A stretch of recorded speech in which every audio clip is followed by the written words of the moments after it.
ఇంటికి చేరిన కథ డాక్టర్ రావు సిద్ధం గారి కథానిక వినిపిస్తున్నవారు మల్లేశ్వరరావు ఆకుల. రాజీ రాజీ, అయ్యగారు నిద్రలేచారు, కాఫీ చేసి తీసుకురా, హాల్లో నుంచి అరిచి చెప్పింది ఉమ. అలాగే అమ్మగారు అంటూ గబగబా వంటింట్లోకి వెళ్ళింది రాజీ అసలు పేరు రాజమ్మ. 4 ఏళ్లుగా ఉమ ఇంట్లోనే పనిపిల్లగా ఉంటోంది. ఉమ తండ్రి రాష్ట్ర రాజధానిలో పోలీస్ శాఖలో ఉన్నతాధికారి. అచంచలంగా పోలీస్ శాఖలో ఐజీ హోదా దాకా పెరిగిన ఆయనకు లంచాలేవి తీసుకొని నిజాయితీపరుడైన ఆఫీసర్గా మంచి పేరు ఉంది. ఐజీ గారి దగ్గర రాజీ తండ్రి హోంగార్డుగా పనిచేశాడు. రాజీ తల్లిదండ్రులకు రాజీ కాకుండా ఇంకా 3 ఆడపిల్లలు ఉన్నారు. వాడికి వచ్చే జీతానికి ఇల్లు గడవటమే కష్టంగా ఉంటుందని ఇక వేరే చెప్పనవసరం లేదు. దానికి తోడు రోజు తాగుడు అలవాటు. రాజీ తల్లి ఆ ఇంట ఈ ఇంట పనిచేసి కొంత సంపాదిస్తుంది. ఇంటికి పెద్ద కూతురైన రాజీకి ఎప్పటికైనా హోంగార్డ్ లాంటి ఉద్యోగం ఏదైనా ఇప్పిస్తారన్న ఉద్దేశ్యంతో 7వ క్లాస్ అయిపోగానే రాజీ తల్లి మెల్లగా ఐజీ గారింట్లో పనిపిల్లగా పెట్టింది. ఉమకు డిగ్రీ పూర్తి కాగానే పెళ్ళయింది. పెళ్ళయిన తర్వాత సంవత్సరం తేడాతో వెంటనే 2 పిల్లలు పుట్టుకొచ్చారు. ఉమ భర్త వెంకట్ సివిల్ ఇంజనీరు. పెళ్ళయ్యే నాటికి రాష్ట్ర రాజధానిలోనే ఉద్యోగం. కానీ తర్వాత అక్కడికి దూరంగా ఉన్న వేరే ఊరిలో మేనేజర్గా పెద్ద ఉద్యోగం రావడంతో ఆ ఊరుకు కాపురం మార్చాడు. ఇక ఉమ కూడా భర్తతో పాటు 2 పిల్లలను తీసుకొని కొత్త ఊరిలో కాపురానికి వచ్చింది. వాళ్ళతో పాటే రాజీ కూడా తన తల్లిదండ్రులను వదిలి ఉమ ఇంట్లో పనిపిల్లగా కొత్తగా ఆ ఊరికి వచ్చేసింది. కొత్త ఊళ్ళో ఆఫీస్కు పిల్లల స్కూలుకు అనుకూలంగా దొరకడంతో అవసరం లేకున్నా 3 పడక గదులు, విశాలమైన లివింగ్ రూమ్తో ఉన్న పెద్ద ఇల్లు అద్దెకు తీసుకోవలసి వచ్చింది. పిల్లలిద్దరినీ 4 వీధుల అవతల ఉన్న ఇంగ్లీష్ మీడియం స్కూల్లో చేర్పించారు. పెద్దది 3వ క్లాసు, రెండోవాడు అబ్బాయి 2వ క్లాసు. ముందు ఉన్న ఇల్లు రాజీకి ఇరుగ్గా ఉండేది. ఇప్పుడు పెద్ద ఇల్లు కావడంతో రాజీకి తనకంటూ వేరుగా ఒక గది అమరింది. రాజీ గది అంతా ఖాళీయే. మొజాయిక్ ఫ్లోరు, చూస్తే బయటంతా కనిపించేలా కిటికీ, సీలింగ్ ఫ్యాన్ వగైరాలు, తను పడుకునే చాప, దిండు, దుప్పట్లు, తన దుస్తుల బ్యాగు మినహా గదంతా విశాలంగా ఉంది.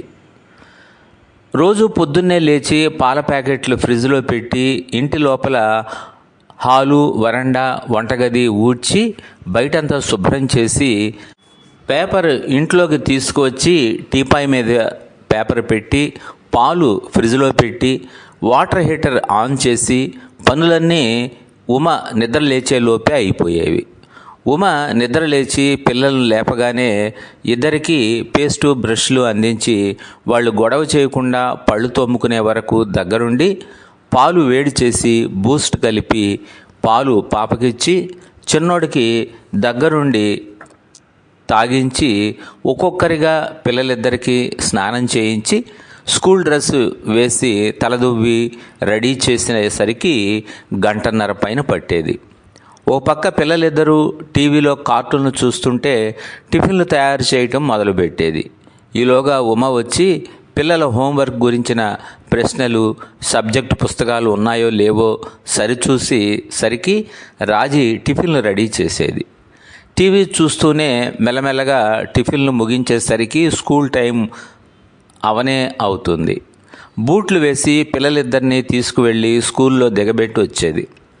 స్కూల్ నుండి వచ్చిన కొద్దిసేపటి తర్వాత వెంకట్ కూడా లేచి ముఖం కడుక్కుని నేరుగా హాల్లోకి వచ్చి న్యూస్ పేపర్ చదువుతుండగా కాఫీ తయారు చేసి తీసుకురావడం రాజీ రోజూ చేసే కార్యక్రమాల్లో భాగం. భార్య ఉమతో మాట్లాడుతూ కొద్దిసేపు టీవీలో న్యూస్ చూసి స్నానానికి వెళ్ళేవాడు. డ్రెస్ చేసుకుని ఆఫీసుకు తయారయ్యేలోగా టేబుల్ పైన టిఫిన్ రెడీగా పెట్టేది రాజీ. టిఫిన్ ముగించుకొని స్కూటర్ మీద ఆఫీస్కు వెళ్ళిపోయేవాడు వెంకట్.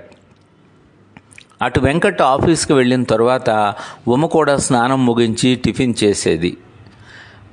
గిన్నెలన్నీ కడిగి బట్టలు ఉతికి ఆరేసి తను కూడా టిఫిన్ తిని ఆ రోజుకు కావలసిన వంటకు ఉపక్రమించేది రాజీ. వంట పూర్తి అవ్వగానే క్యారేజీలో సర్ది పిల్లల స్కూల్కి లంచ్ తీసుకువెళ్ళేది. పిల్లలు లంచ్ పూర్తి చేసిన తర్వాత క్యారేజీలు ఇంటికి తీసుకొచ్చేది రాజీ. ఆఫీసులో పనిని బట్టి వెంకట్ లంచ్కి ఒక్కొక్క రోజు ఒక్కొక్క వేళలో వచ్చేవాడు. భోజనం అయిన వెంటనే బయలుదేరి ఆఫీస్కి వెళ్ళిపోయేవాడు. సాయంత్రానికి కావలసిన కూరగాయలు తరగడం కానీ, ఉతికిన బట్టలు ఆరాక మడిచిపెట్టి ఇస్త్రీ చేయటం కానీ, టీవీ చూడడం లాంటి పనులతో రాజీకి మరో 2 గంటలు గడిచేవి. ఈలోగా సుమారుగా పిల్లల స్కూల్ వదిలే టైం అయ్యేది. స్కూల్కి వెళ్ళి పిల్లలను ఇంటికి తీసుకొచ్చి కాళ్ళు చేతులు ముఖం కడిగి తినడానికి ఏవైనా స్నాక్స్ జ్యూస్ లాంటివి రెడీ చేసేది. వాటిని సరిగా తిని తినకుండా తాగి తాగకుండానే పక్కింటి పిల్లలతో ఆడుకోవడానికి పరుగు తీసేవాళ్ళు. సాయంత్రం వెంకట్ ఆఫీసు నుండి ఇంటికి వచ్చేసరికి 7 గంటలు దాటేది. రాజీ తన చదువు కొనసాగించినట్లయితే ఈ పాటికి జూనియర్ ఇంటర్లో ఉండేది. అయితేనే తన కూతురు ఇంట్లో పనిచేస్తున్నందుకు గాను ఐజీ గారు నెలకెంతని రాజీ అమ్మకి ముట్ట చెబుతూనే ఉన్నారు. ఇక ఉమ వాళ్ళ అమ్మ అడపాదడపా పండక్కి పబ్బానికి చీరలను మిగతా ఆడపిల్లలకి పరికిణీలను ఇస్తూనే ఉండేది.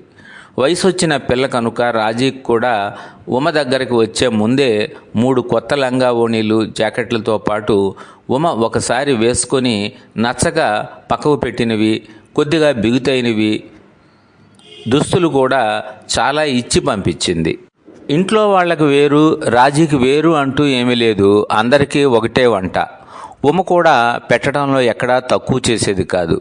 అన్నీ నాన్ వెజ్తో పాటు అప్పుడప్పుడు తెప్పించే పిజ్జాల్లోనూ బర్గర్లలోనూ రాజీకి కూడా ఎంతో కొంత భాగం ఉంటూనే ఉంటుంది. కొంచెం నల్లగా ఛాయ్ తక్కువగా పీలగా ఉండే రాజీ వయసులో ఉన్న పిల్ల కావటం కావచ్చు, మంచి పోషకాహారం దొరకటం వల్ల కావచ్చు, వేళకు నిద్ర ఉండటం వల్ల కావచ్చు, రోజు పనిచేసి ఎక్సర్సైజెస్ తోడవటం కావచ్చు, కొత్త ఊరి నీరు పడటం వల్ల కావచ్చు, ఇవన్నీ కలగలిపి కొత్త ఊరు వచ్చిన కొద్ది నెలల్లోనే మిసమిసలాడుతూ అందంగా తయారైంది రాజీ. కొత్త ఊరిలో ఉమ వాళ్ళు అద్దెకుంటున్న ఇంటి ఓనర్ పెద్దావిడ రంగమ్మ. పాతకాలం మనిషి. ముందు 2 గదుల్లో ఉంటుంది. రంగమ్మ ఇంట్లో టీవీ లేదు. వెంకట్ భోజనం చేసి వెళ్ళిన తర్వాత టీవీ చూసేందుకు ఉమ ఇంట్లో దూరేది. అలా 2-3 గంటలు టీవీ చూసే సమయంలో ఆ ఇంటి గురించి ఈ ఇంటి గురించి కబుర్లు చెప్పేది. పాతకాలం మనిషి అయినా పద్ధతి గల మనిషి. కేవలం వారి గురించి వీరి గురించి కబుర్లు చెప్పేది కానీ ఎవరి గురించి చెడు చెప్పేది కాదు. తమను కూడా రంగమ్మ చెప్పే కబుర్లు కొన్ని విని కొన్ని విన్నట్లు ఊరుకునేది. ఇలా కొనసాగే కబుర్ల పరంపరలో ఒకరోజు పక్కింటి వాళ్ళ వివరాలు, వాళ్ళ భర్తలు చేసే ఉద్యోగాలు, వాళ్ళ పిల్లల వివరాలు పూసగుచ్చినట్లు చెప్పింది. మరొక వైపు తమ పిల్లలు పక్కింటికి పిల్లలతో ఆడటానికి వెళ్ళినట్లే పక్కింటి పిల్లలు కూడా ఉమ ఇంటికి వచ్చి అల్లరి చేస్తూ ఆడుకునేవారు. అప్పుడప్పుడు టీవీ చూడడానికి వచ్చే రంగమ్మ రాజీకి కూరగాయలు ఒలిచిపెట్టడంలోనూ కోయటంలోనూ సహాయం చేసేది. 2-3 సార్లు వాళ్ళ పల్లెటూరు నుండి తీసుకువచ్చిన కొత్త పచ్చళ్ళు, తాటి ముంజలు, జున్ను, పాలు లాంటివి తెచ్చి ఇచ్చేది. ఏంటో రంగమ్మకి నువ్వు బాగా నచ్చేసినట్లున్నావు. రంగమ్మ ఇచ్చిన జున్ను తింటూ ఉమను అడిగాడు వెంకట్. అదేం లేదులే, పోయిన నెలలో క్యాంప్ మీద ఒకరోజు మా అమ్మ నాన్న మన ఇంటికి వచ్చారుగా, ఆ రోజు పోలీస్ కార్లు, పోలీస్ జీపులు, పోలీసులు చాలామంది వచ్చేసరికి ఈ వీధిలో వాళ్ళందరికీ మా నాన్న ఐజీ అనే విషయం పాకింది చెప్పింది ఉమా. నవ్వేసి ఊరుకున్నాడు వెంకట్. ఈ మధ్య నాకు పక్కింటి వాళ్ళు పరిచయం అయ్యారు. ఆ టైంలో రంగమ్మ కబుర్లు వినలేక తప్పించుకునేందుకు రోజు 1-2 గంటలు పక్కింటికి వెళ్ళి వస్తున్నాను. ఎదురింటి ఆవిడ కూడా అదే టైంకి వచ్చి మాతో కలుస్తుంది. అందరం కూర్చొని సరదాగా మాట్లాడుకుంటూ ఉంటాం. అంది ఉమ. రంగమ్మ ఇక్కడ టీవీలో తనకు కావలసిన ఛానల్ పెట్టుకొని చూస్తూ రాజీకి సహాయం చేస్తుంది. అయితే బోరు కొట్టకుండా కాలక్షేపం అవుతుందంటావు అడిగాడు వెంకట్. అవును, పక్కింటి వాళ్ళ ఆయన నేమో టెలిఫోన్ ఆఫీసులో జూనియర్ ఇంజనీర్ అట, ఆ ఎదురింటి ఆయనేమో పెద్ద ఫర్నిచర్ బిజినెస్ 2 షాపులు ఉన్నాయట. కొట్టి ఊరుకున్నాడు వెంకట్. అన్నట్లు చెప్పటం మర్చాను, ఈ మధ్య చాలామంది అమెరికా వెళ్తున్నారట. అదేదో Y2K కోసం అమెరికాలో చాలామంది ఇంజనీర్లు అవసరమట. పక్కింటి ఆవిడ మరిది మొన్నటిదాకా వీళ్ళింట్లోనే ఉండేవాడట. ఇప్పుడు మద్రాసులో కంప్యూటర్ కోర్స్ జాయిన్ అయ్యాడట. కోర్సుకి ₹1,00,000 తీసుకుని 2 నెలల్లో నేర్పుతారట చెప్పింది ఉమ. ఓహో అలాగా, మరి ₹1,00,000 కట్టి చేరాడటనా అడిగాడు వెంకట్. అవునటండి, ఇంకా 15 రోజుల్లో కోర్స్ అయ్యి తిరిగి వస్తాడట. మరి కోర్స్ అయిపోతే ఇక్కడికి ఎందుకు, నేరుగా అమెరికాకి వెళ్ళిపోవచ్చు కదా. మద్రాసు నుండి అయితే అమెరికాకి ఫ్లైట్స్ కూడా ఉంటాయి. కొంచెం వెటకారంగా విసిరాడు వెంకట్. చాలండి మరీను, ఆయనకు పాస్పోర్టు వీసా వచ్చేసరికి కొంతకాలం పడుతుందట చెప్పింది ఉమ. ఈలోగా రాజీ వచ్చి వెంకట్ తీసేసిన జున్ను గిన్నె కడగటానికి తీసుకువెళ్ళింది. ఆ రోజు వెంకట్ భోజనానికి ఇంటికి వచ్చేసరికి ఇంటి ముందు ఉమ, రాజీ, రంగమ్మ కాకుండా ఇంకా 4 నిల్చొని ఉన్నారు. వెంకట్ స్కూటర్ రావడం చూసి పక్కకు జరిగి దారి ఇచ్చారు. గుమ్మ ముందు స్కూటర్ ఆపి స్టాండ్ వేసి అక్కడ ఉన్న వారందరినీ ఒక్కసారి చూసి ఇంట్లోకి దారి తీశాడు. ఉమ, రాజీ, ఇంటి ఓనర్ రంగమ్మ తప్ప మిగతా నిల్చుని ఉన్న మగవాళ్ళు ఎవరో అర్థం కాలేదు. సంగతి ఏమైనా ఉంటే ఉమ చెబుతుందిలే అని లోపలికి వెళ్ళాడు వెంకట్. ఆ వెనకే ఉమ కూడా ఇంట్లోకి నడిచింది. రోజులానే నేరుగా చేయి కడుక్కొని డైనింగ్ టేబుల్ కుర్చీలో కూర్చున్నాడు. మామూలుగా అయితే రాజీ వచ్చి అందిస్తుంటే ఉమ వడ్డించేది. కానీ రాజీ బయట గుమ్మం దగ్గరే ఏదో తప్పు చేసిన దానిలా ఉండిపోయింది. ఎవరు బయట చాలామంది ఉన్నారు? ఉమ అన్నం వడ్డిస్తుంటే అడిగాడు వెంకట్. రాజీ, మన రాజీ ఎవరో రోడ్డు పోయే అబ్బాయితో మాట్లాడుతుందట, రంగమ్మ చూసి చెప్పింది. అవునా? కొద్దిగా ఆశ్చర్యపోయాడు వెంకట్. అంతలోనే తేరుకొని, ఇంతకుముందే రంగమ్మ ఒకసారి చెప్పింది, ఎవడో కుర్రాడు కిటికీ వైపు చూస్తూ సైకిల్ చేయటం చూసిందని. మరి అప్పుడు రాజీ కిటికీ దగ్గర ఉందా లేదా అనేది తెలియదు. ఎందుకంటే రంగమ్మకు అటు నుండి రాజీ ఉండే కిటికీ కనపడదు. కూర వడ్డిస్తూ చెప్పింది ఉమ. అలాగా అన్నాడు వెంకట్ అన్నం ముద్ద నోట్లో పెట్టుకుంటూ. అంతేకాదు, మన పిల్లలను స్కూల్కి తీసుకువెళ్ళేటప్పుడు వచ్చేటప్పుడు, క్యారేజీ తీసుకువెళ్ళి తీసుకువచ్చేటప్పుడు కూడా దారిలో ఎవరితోనో మాట్లాడుతుందని తెలిసింది చెప్పింది ఉమ. మరి తెలియకుండా ఇంకా ఏమైనా చేసిందో కూడా మనకు తెలియదు అంది ఉమ ఫ్రిడ్జ్లో నుంచి పెరుగు గిన్నె తీస్తూ.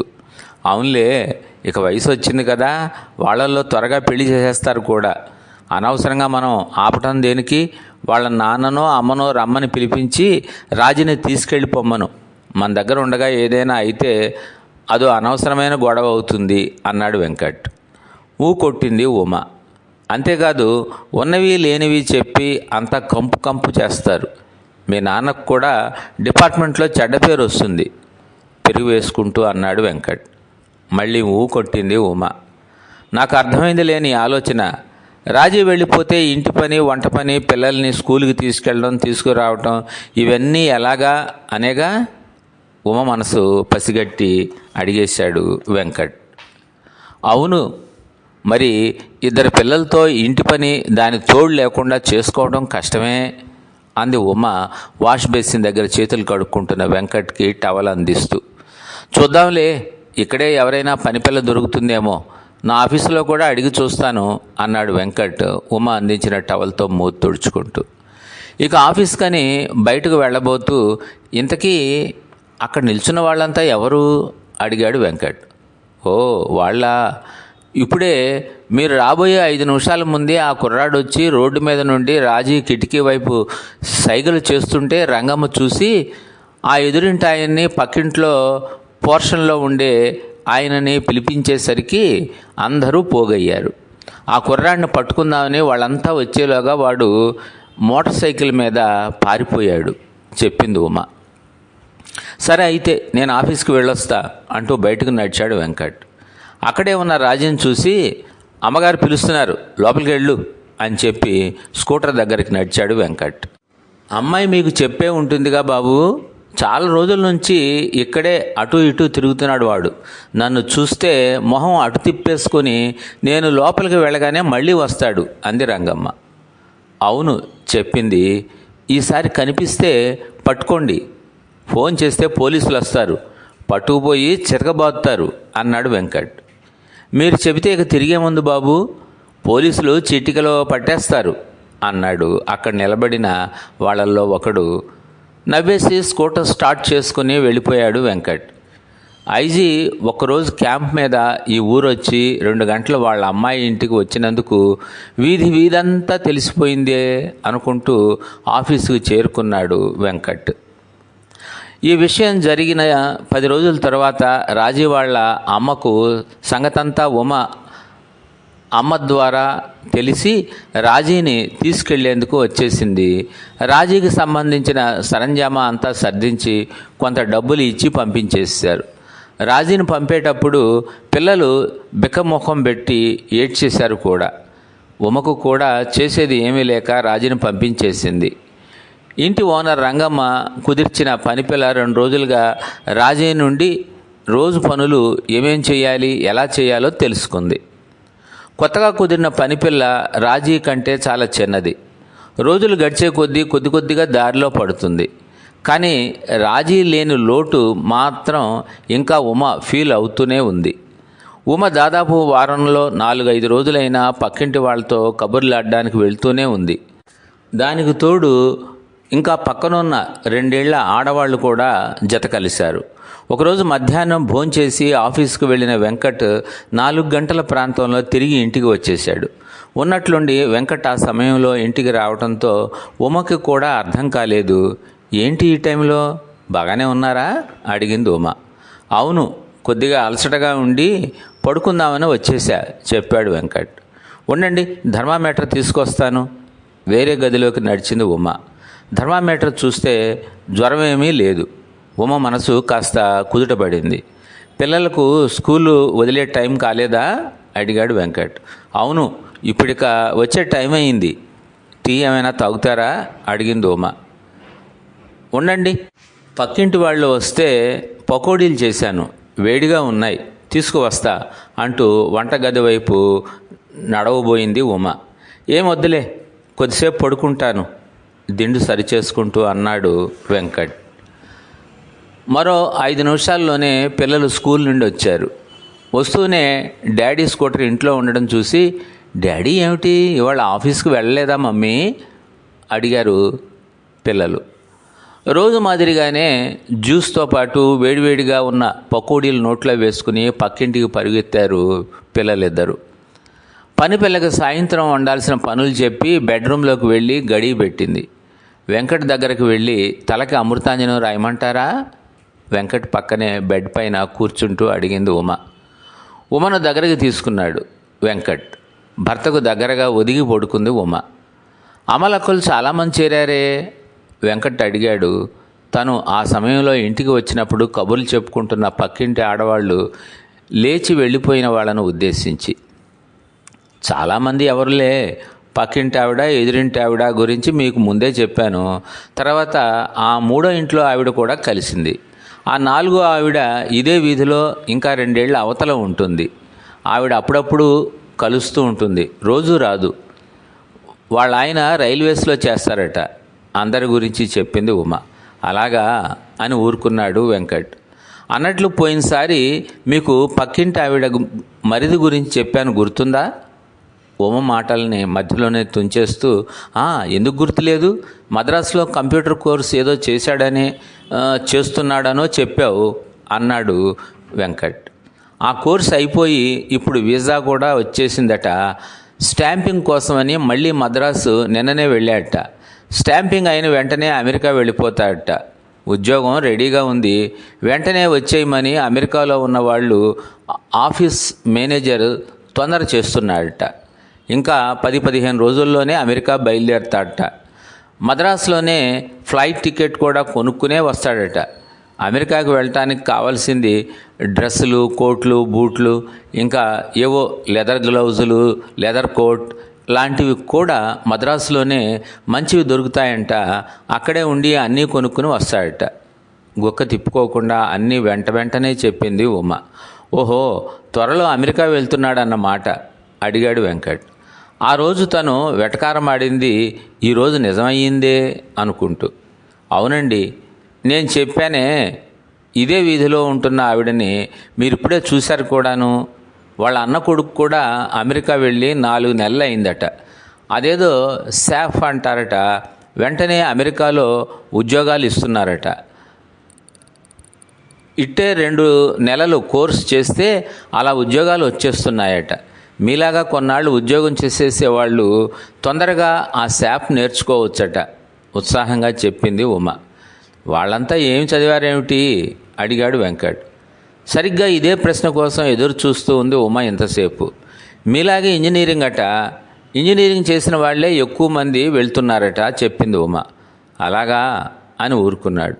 ఏమండి, మీరు కూడా ఇంజనీరే కదా, ట్రై చేయొచ్చు కదా తను అడిగేసింది ఉమ. లోపలే కొద్దిగా వెంకట్ ఉలిక్కిపడ్డాడు. అటు తిరిగి ఇటు తిరిగి తన వైపే వచ్చింది ఉమ. ఇంజనీరింగ్లో అనేక రకాలు ఉంటాయి. నువ్వు చేసిన బీకాంలా ఒకటే బ్రాంచ్ ఉండదు. నేను సివిల్ ఇంజనీర్, అలాగే మెకానికల్ అని, ఎలక్ట్రికల్ అని, ఎలక్ట్రానిక్స్ అని, కంప్యూటర్స్ అని చాలా బ్రాంచీలు ఉంటాయి. కంప్యూటర్స్ చేసిన వాళ్ళు బ్రిడ్జిలు ఎలా కట్టలేరో సివిల్ చేసిన వాళ్ళు కూడా కంప్యూటర్స్ చేయలేరు ఉమకు నచ్చజెప్పబోయాడు. అందుకే కదండి 2 నెలలు కంప్యూటర్స్ కోర్సులో ట్రైనింగ్ ఇస్తారట. వాళ్లే వీసా వచ్చేలా చేస్తారట. అమెరికాకి వెళ్ళిన తర్వాత గెస్ట్ హౌస్ కూడా ఇస్తారట. ఉద్యోగం వచ్చే వరకు వాళ్లే భోజనం కూడా పెడతారట. వేరే చోట ఉద్యోగం వస్తే ఫ్లైట్ టికెట్లు కూడా ఇచ్చి పంపిస్తారట. వెళ్ళిన చోట్లో 1 వారం హోటల్ కూడా ఇస్తారట. అదట ఇదట అంటూ ఇన్ని విషయాలు చెబుతుంటే ఈసారి నిజంగానే ఉలిక్కిపడ్డాడు వెంకట్. ఇన్ని విషయాలు సేకరించిందా? ఇంకోవైపు ఉమ్మను చూసి ఆశ్చర్యం వేసింది వెంకట్కి. చూడమ్మా, ఇంజనీరింగ్లో మేము వాడాల్సిన సైంటిఫిక్ క్యాలిక్యులేటర్నే పూర్తిగా ఉపయోగించడం నేర్చుకోలేదు. ఇక కంప్యూటర్ నాకేం అర్థమవుతుందిలే, ఆ ఆలోచన మానుకో. ఇక్కడ నాకు ఇంకో 2 సంవత్సరాల్లో జనరల్ మేనేజర్గా ప్రమోషన్ కూడా వస్తుంది. జీతం కూడా పెరుగుతుంది. 2 పిల్లలు ఉన్నారు. హ్యాపీగా ఇక్కడే ఉందాం. లేనిపోనివన్నీ విని ఆశలకు పోకు సర్ది చెప్పబోయాడు వెంకట్. నేనేమైనా మిమ్మల్ని ఇబ్బంది పడిపోమన్నానా? 2 నెలలేగా కోర్సు చేస్తే అన్నీ వాళ్లే చూసుకుంటారంటున్నాను. ఎంచక్కా మన పిల్లలిద్దరినీ అమెరికాలో చదువుకోవచ్చు. అక్కడ బాగుంటుందట. బొంగమూతి పెట్టి ముద్దుగా చెబుతుంటే నవ్వొచ్చింది వెంకట్కి. సరే చూద్దాంలే అని వెంకట్ అనేసరికి ఉమ ముఖంలోకి కొంత ఆశ కనిపించింది. చూద్దామంటే కాదు, ఆ కంప్యూటర్ కోర్స్ చెప్పే ఇన్స్టిట్యూట్ పేరు, అడ్రస్సు కనుక్కుంటా ఈసారి కలిసినప్పుడు. ఆలోచిస్తానులే, ఏదో పకోడీ చేశానన్నావు, ఇప్పుడు పెట్టు అన్నాడు. అప్పటికి ఆ చర్చ ఆపుదామనే ఉద్దేశంతో. ఆ మాటతో ఉమ ముఖంపై కొంత వెలుగు కనిపించింది. పకోడీ తీసుకురావడానికి బెడ్రూమ్ గడియ తీసి వంటింట్లోకి నడిచింది ఉమ.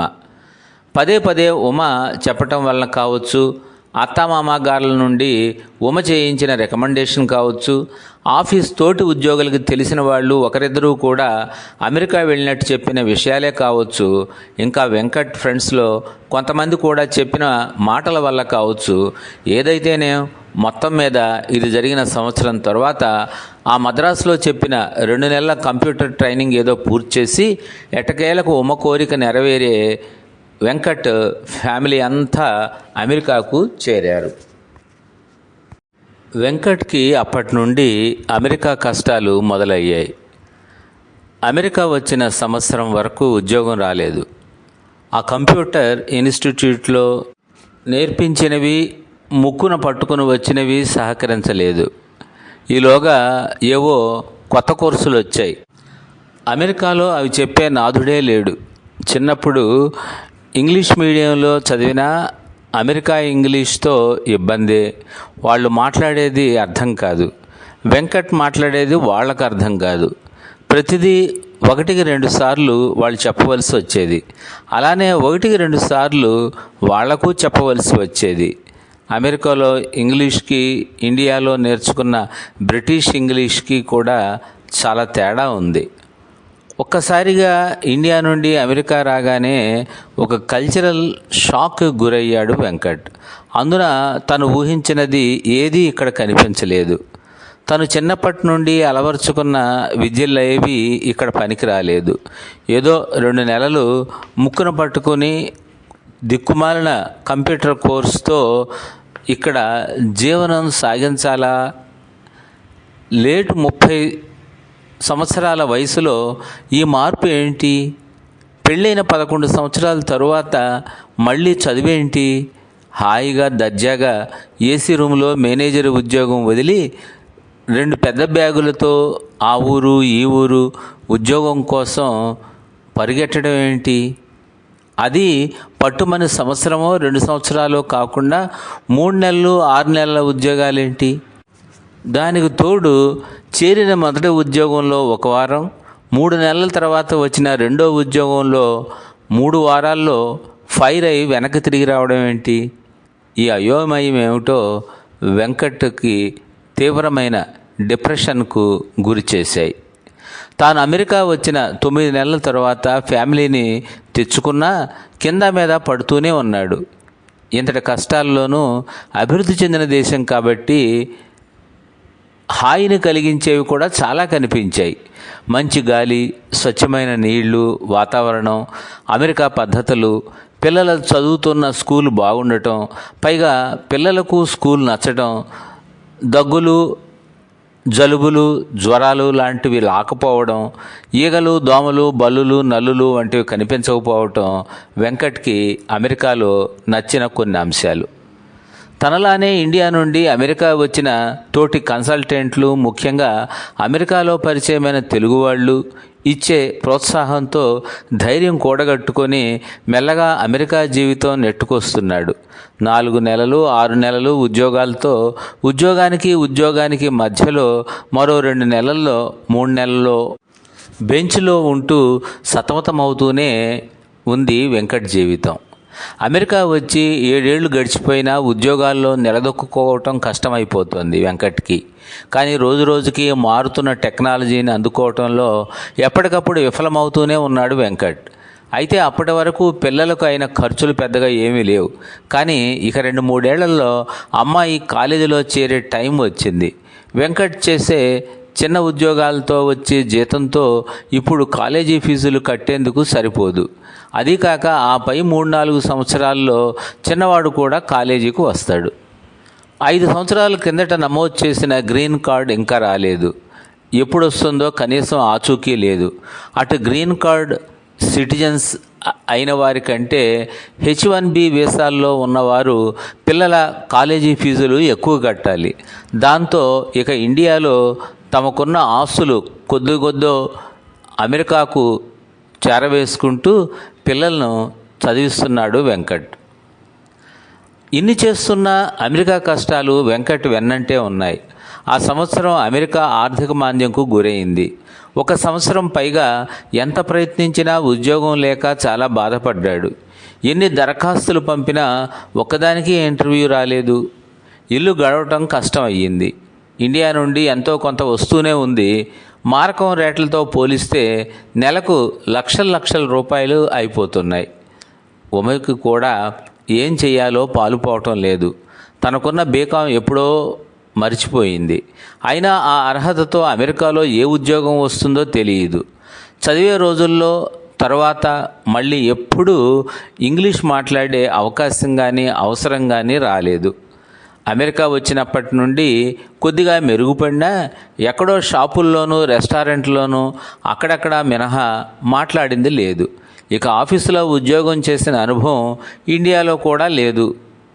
సరిగ్గా అలాంటి సమయంలోనే ఒకరోజు ఇంటర్నెట్లో అడ్వర్టైజ్మెంట్ చూసింది ఉమ. అప్పుడే పుట్టిన బిడ్డను చూసుకునేందుకు నానీ సహాయం కావాలి అని. దాని సారాంశం: ఉన్న ఊరిలోనే ఇంటికి 4 మైళ్ళ దూరంలోనే కావడంతో ఆ అడ్వర్టైజ్మెంట్ని వెంకట్ ముందు ఉంచింది. పిల్లలిద్దరూ కొద్దిగా పెద్దవాళ్ళు అయ్యారు. నాకా ఇంట్లో పనేమీ పెద్దగా ఉండదు, ఎంతో కొంత డబ్బులు వస్తాయి కదా, చేరతాను అంది ఉమ. నువ్వా, నానీగా చేస్తావా? కొద్దిగా ఆశ్చర్యపోతూనే అడిగాడు వెంకట్. ఏ చేస్తే ఏమవుతుంది, ఇక్కడ చాలామంది చేస్తారుగా, ఇండియాలో లాగా కాదు కదా అంది ఉమ. సరే నీ ఇష్టం, నీకు నచ్చితే వెళ్ళు. పరిస్థితి అర్థం చేసుకుని ఫ్యామిలీ కోసం తన వంతు సహాయం చేయటానికి ముందుకు వచ్చినందుకు ఉమను మనసులోనే మెచ్చుకున్నాడు వెంకట్. అడ్వర్టైజ్మెంట్ చూపిస్తూ అందులోని ఫోన్కి కాల్ చేసి మీరు మాట్లాడి అన్ని విషయాలు కనుక్కోండి. ఫోన్ వెంకట్ చేతికి ఇచ్చింది ఉమ. ఫోన్ స్పీకర్లో పెట్టి మాట్లాడాడు.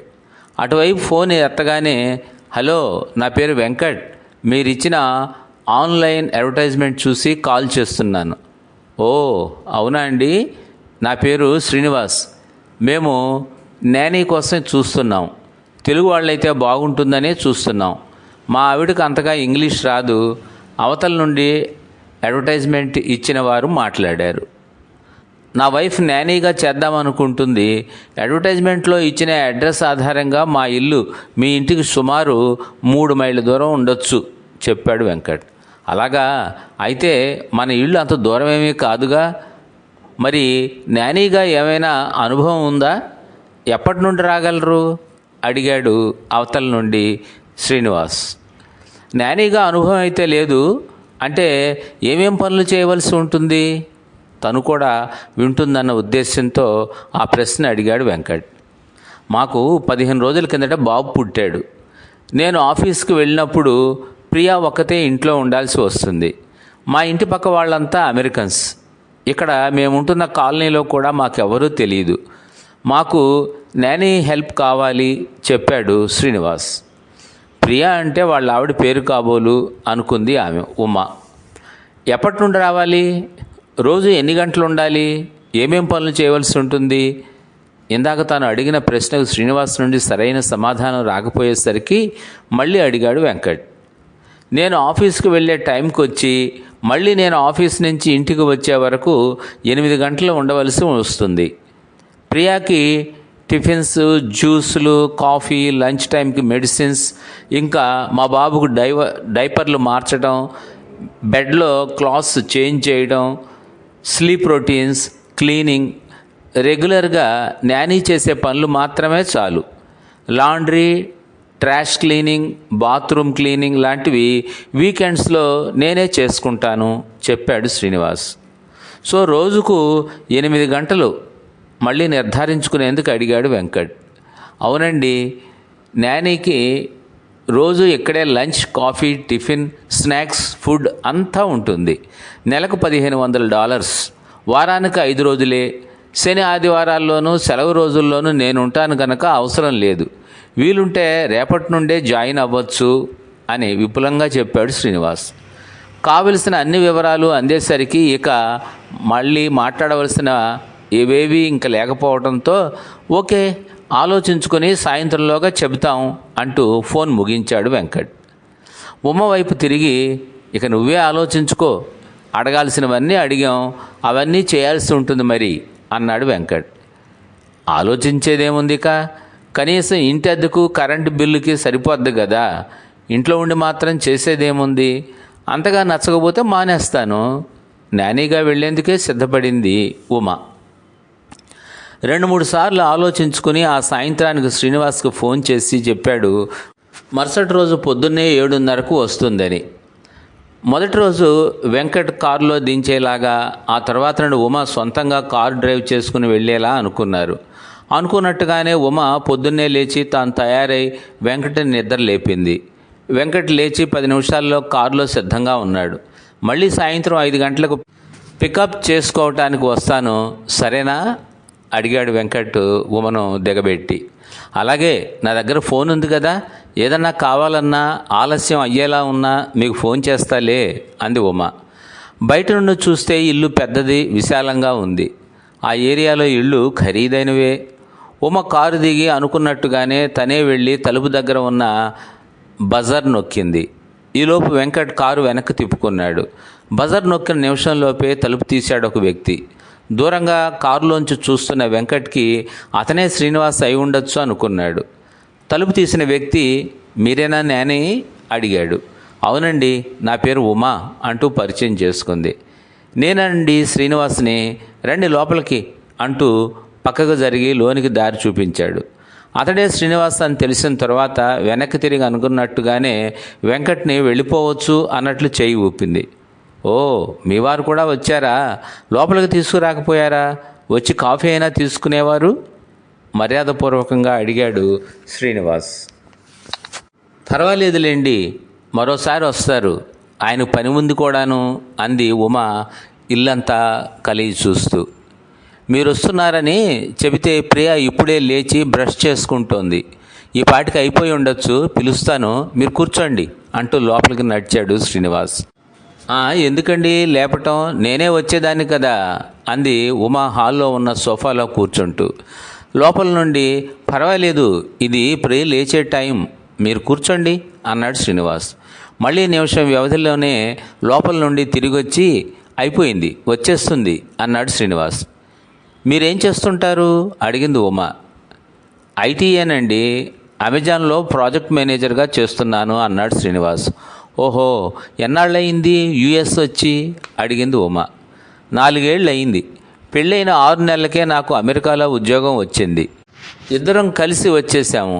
అప్పటి నుండి ఇక్కడ యుఎస్లోనే ఉంటున్నాం. ఇంతకుముందు ఫ్లారిడాలో ఉండేవాళ్ళం. ఇక్కడికి వచ్చి 2 సంవత్సరాలు అవుతోంది. పోయిన ఏడాదే ఈ ఇల్లు తీసుకున్నాను. అడగకుండానే చాలా విషయాలు చెప్పేస్తున్నాడు శ్రీనివాస్. మరి ప్రియ కాన్పుకి వస్తే మీ ఇంట్లో వాళ్ళు కానీ ప్రియ వాళ్ళ ఇంట్లో వాళ్ళు కానీ రాలేదా? పేరెంట్స్కి వీసా త్వరగా ఇస్తారుగా అడిగింది ఉమా. అదో పెద్ద స్టోరీలేండి, మాది లవ్ మ్యారేజ్. మా ఇంట్లో వాళ్ళు ఒప్పుకోలేదు, అందుకే గుళ్ళో పెళ్లి చేసుకున్నాం. ఆ తర్వాత 190 గొడవలు జరిగాయి. మా వాళ్ళు వాళ్ళింట్లో వాళ్ళతో మాట్లాడరు. ఇక్కడికి వచ్చిన తర్వాత మళ్ళీ ఇండియా వెళ్ళలేదు.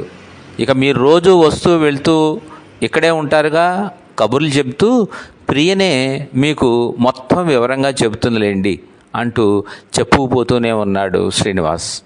అంతలో ఏమండి అంటూ లోపల నుండి పిలుపు వినబడింది. ఆ పిలుపు ప్రియాదే అయి ఉంటుంది అనుకుంది ఉమా. ప్రియా, రాగలవా? లేక నేను రానా? ఇక్కడ ఉమ్మగారు వచ్చారు, వచ్చి పరిచయం చేసుకో. నేనే వస్తున్నానులేండి అంటూనే ప్రియ లోపల నుండి హాల్లోకి వచ్చింది. సోఫాలో కూర్చున్న ఉమ పక్కకు తిరిగి ప్రియ వైపు చూసింది. హాల్లోకి వస్తూనే సోఫాలో కూర్చున్న ఉమను చూసింది ప్రియ. సెల్ ఫోన్ రింగ్ అవుతోంది. ఉమను దించేసిన తర్వాత ఇంటికి తిరిగి వెళ్ళే దారిలో కార్ డ్రైవింగ్ చేస్తూనే ఫోన్ అందుకున్నాడు వెంకట్. ఎక్కడున్నారు మీరు? ఉమ దగ్గర నుండి వచ్చిన ఫోన్ అది. ఎక్కడ ఉండేది ఏముంది, కార్ డ్రైవింగ్లో ఉన్నా, ఇంకా 3 నిమిషాల్లో మన ఇంట్లో ఉంటా అన్నాడు వెంకట్. వెంటనే కారు వెనక్కి తిప్పుకొని ఇక్కడికి వచ్చేయండి అంది ఉమ. అంతలోనే ఉమ దగ్గర నుండి ఫోన్ ఎందుకు వచ్చిందో అర్థం కాక ఏంటి, ఏమైంది? ఉమ గొంతులో కంగారు విని ఆదుర్దాగా అడిగాడు వెంకట్. మీరు ముందు వెంటనే రండి అంటూ చటుక్కున ఫోన్ కట్ చేసింది ఉమ. ఏమైందో అర్థం కాలేదు. కారు వెనక్కి తిప్పి ఉమను వదిలిన చోటుకే పోనిచ్చాడు వెంకట్. ఉమ గొంతులో కంగారు విని ఏమైందోననే ఆతృత నేనీగా చేయటం నచ్చలేదు కాబోలు అని తెలుసుకుందామనే ఉద్దేశంతో ఈసారి వెంకట్ కాల్ చేశాడు ఉమకి. ఏమైంది, బాగున్నావా, ఎనీ ప్రాబ్లం అడిగాడు వెంకట్. వచ్చిన తర్వాత చెప్తాను, ముందు ఎంత దూరంలో ఉన్నారు, ఎంత టైంలో వస్తున్నారు చెప్తారా గట్టిగానే అడిగింది ఉమ. సమాధానం ఇచ్చేలోపే మళ్ళీ ఫోన్ పెట్టేసింది. ఉమ ఇంకా కంగారులోనే ఉన్నట్లు అనిపించింది వెంకట్కి. ఉమకి ఏమైందోనని ఆలోచనలతో కారు కొద్దిగా స్పీడ్ పెంచి నడుపుతున్నాడు. ఫోన్ పెట్టి పెట్టకముందే మళ్ళీ ఉమ నుండి ఫోన్. 3 నిమిషాల్లో అక్కడ ఉంటాను అని వెంకట్ అటు నుండి ఉమ మాట వినకుండానే ఆపేశాడు. వెంకట్ మాట ముగించే లోపే వినండి, చెప్పేది వినండి ముందు. నేను వాళ్ళ ఇంటి నుండి బయటకు వచ్చేసి రోడ్డు మీద నడుస్తున్నాను. వాళ్ళ ఇంటి దాకా వెళ్ళని అవసరం లేదు. మీరు వచ్చేలోపు రోడ్డు చివరిలోనే కనిపిస్తాను చెప్పింది ఉమ. ఉమ స్పీడ్గా నడుస్తూ మాట్లాడుతుందనే విషయం ఫోన్లో కొద్దిగా ఆయాసపడుతూ మాట్లాడిన తీరుతో అర్థమైపోతోంది వెంకట్కి. ఇంక 2 నిమిషాల్లో ఉంటా. వెంకట్ ఫోన్ కట్ అయింది. కారు కాలనీకి దగ్గరకు వచ్చేసరికి రోడ్డు మీద నడుస్తూ ఎదురుగా కనపడింది ఉమ. కారు ఆపగానే డోర్ తెరిచి లోపల కూర్చొని పోనివ్వండి అంది ఉమ. కారును ముందుకు పోనిచ్చాడు వెంకట్.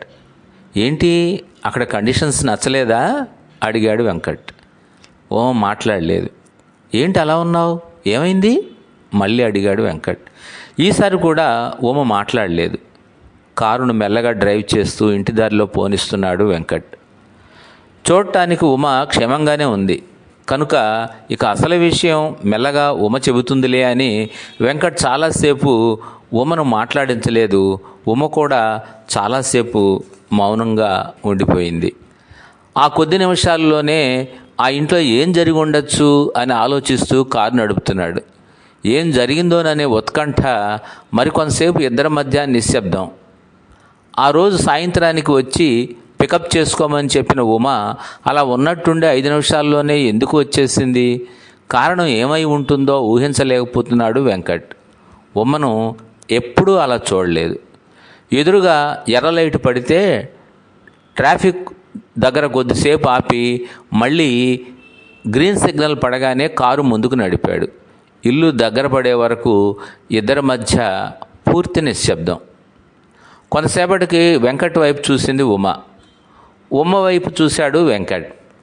చివరికి మౌనాన్ని వీడి నోరు విప్పింది ఉమ. ఇది నమ్ముతారా అన్న ఉమ వైపు అయోమయంగా చూశాడు వెంకట్.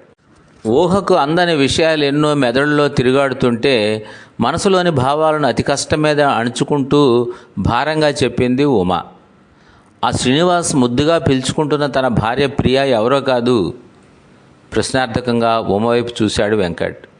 రాజీ, మన రాజీనే అని చెబుతున్న ఉమ మాటలు పూర్తి కాకుండానే ఎవరు? మన దగ్గర పనిచేసిన రాజమ్మ. వెంకట్ ఒక్కసారిగా అవాక్కయ్యాడు. రాజమ్మ, రాజీ, ప్రియ. రాజీ, మన రాజీ ఎవరో రోడ్డున పోయే అబ్బాయితో మాట్లాడుతుందట. ఇంటి ఓనర్ రంగమ్మ చూసి చెప్పింది. ఉమ అప్పుడు చెప్పిన మాటలు లీలగా మళ్ళీ వినిపించాయి వెంకట్కి. రాజీ, రాజీ, అయ్యగారు నిద్రలేచారు, కాఫీ చేసి తీసుకురా హాల్లో నుంచి అరిచి చెప్పింది ఉమ. అలాగే అమ్మగారు అంటూ గబగబా వంటింట్లోకి వెళ్ళింది రాజీ. పాత రోజులన్నీ కళ్ళ ముందు గిర్రని తిరిగాయి. రాజీ పడని జీవితం. సుడులు తిరుగుతున్న ఆలోచనలతో ఉండగానే చివరి మలుపు తిరిగి కారు ఇంటికి చేరింది.